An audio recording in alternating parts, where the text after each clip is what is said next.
Assalamualaikum warahmatullahi wabarakatuh. Tepangkeun nami abdi Adinda Wardani ti kelas 10 IPS 5. Abi bade ngadongeng Pecang sareng Patani.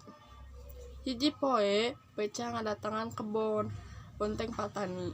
Ka kebon bontengna keur marejeuna arasak, Pecang nuangan bonteng nepikeun ka beak. Sanggeus beak, Pecang buru-buru indit ninggalkeun kebon Patani teu pati lila. Jol Patani datang ke kebon. Patani pohara reuas nempo bonteng na beak dituangan ku Pecang. Patani neangan akal pikeun nembak Pecang. Saenggeus ngarasa panceg, Patani nyieun jejelmaan anu dibalur ku leget. Isukna Pecang datang deui ka kebon Patani. Pecang reuas sabab di kebon aya jalma keur nangtung. Pecang panasaran terus nyamperkeun jejelmaan.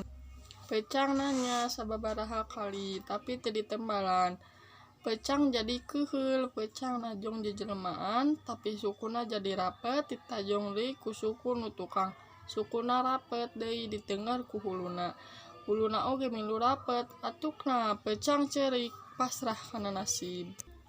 Patani pohara bunga nempo Pecang rapet dina jejelmaan. Pecang nu geus teu walakaya ditewak ku Patani. Ayeuna moal aya deui nu ngarusak kebon Patani.